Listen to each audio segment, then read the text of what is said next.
গর্ভবতী, কিন্তু আমি জানি না সন্তানের বাবাকে।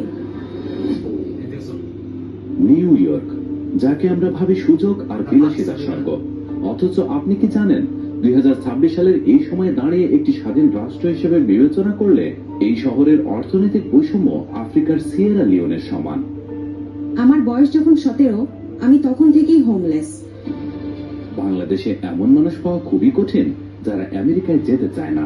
অনেকেই আসল বাস্তবতা জানেন না বা ভালোভাবে প্রস্তুতি না নিয়েই পাড়ি জমান যুক্তরাষ্ট্রে, আর তারপর শুরু হয় এক বিভীষিকাময় জীবন, যা হয়তো আপনি বাংলাদেশের ছোট্ট কোনো গ্রামে বসে টেরও পান না।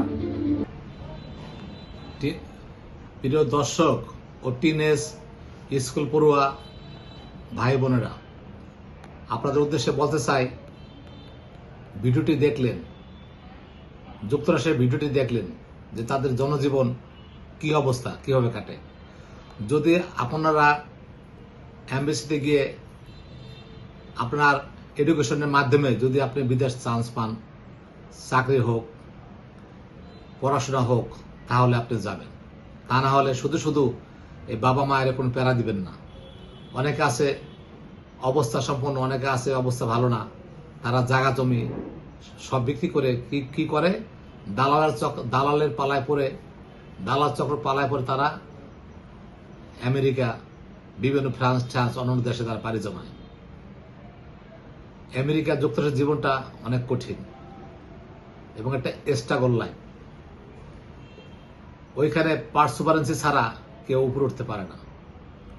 তা আপনাদের কাছে একটুই আমার পরামর্শ, সেটি হলো যে যুক্তরাষ্ট্রের কি অবস্থা দেখলেন, যারা উঠতি বয়সের ছেলেমেয়েরা আছেন, শিক্ষিত বেকার যুবক, তারা এই ভিডিও দেখার পরে যুক্তরাষ্ট্রে যাওয়ার জন্য কোনো অবৈধ পথ গ্রহণ করবেন না। তাহলে ওই লিবিয়ার সাগরে ভাসতে হবে এবং বাবা মা আপনার খোঁজ খবর পাবে না। দেখেন আপনি আমাদের বাংলাদেশে কত কঠিন যুক্তরাষ্ট্র, সেখানে তারা কাজ করেও ঠিকমতো খাবার পাচ্ছে না। হ্যাঁ পাচ্ছে, যারা এই দেশ থেকে চাকরি নিয়ে যাচ্ছে, যারা এই দেশ থেকে ইঞ্জিনিয়ার, ডাক্তার যারা গেছে তারা ভালো আছে, কিন্তু ভালো আছে কাজ করে। এদেশে ইঞ্জিনিয়ার যে কাজ করে যে টাকা পায়, আয় করে, বেতনের চেয়ে 1.5 গুণ বেশি অন্য জায়গায় কাজ করে অন্যভাবে টাকা পায়। যুক্তরাষ্ট্রে আমেরিকাতে এই ধরনের সুযোগ নাই। সেখানে হার্ড অ্যান্ড সোল পরিশ্রম করবেন, টাকা পাবেন, খাবেন দাবেন, থাকবে না কিছুই, হাত শূন্য। তা অতএব আপনাদের আমরা একটু অকিফাই করি যে বিদেশ যাবার আগে ভেবেচিন্তে যাবেন। দেখছেন একটা মেম কি বলল, যে তার পেটে বাচ্চা আছে, বাবাকে সে জানে না। কি ধরনের একটা বিধ্বংসী গণধর্ষণকারী দেশ। আসলে গণধর্ষণকারী বলা যায় না। ট্রাম্পও আছে, কিছুটা স্বভাব আছে ট্রাম্পের। ট্রাম্পের নামে মামলা আছে এই সম্বন্ধে। তো বলত, ওরে বলে লাভ নাই। ওই বেঞ্জামিন নেতানিয়াহু স্বপ্ন দেখছে যে যীশু খ্রিস্ট বলছিল যে আমরা লেবানন, কুয়েত, আমিরাত, প্যালেস্টাইন, ইজিপ্ট এই জায়গায় আমরা জায়গা পাই। মানে স্বপ্নে দেখাচ্ছে বেঞ্জামিন নেতানিয়াহুরে।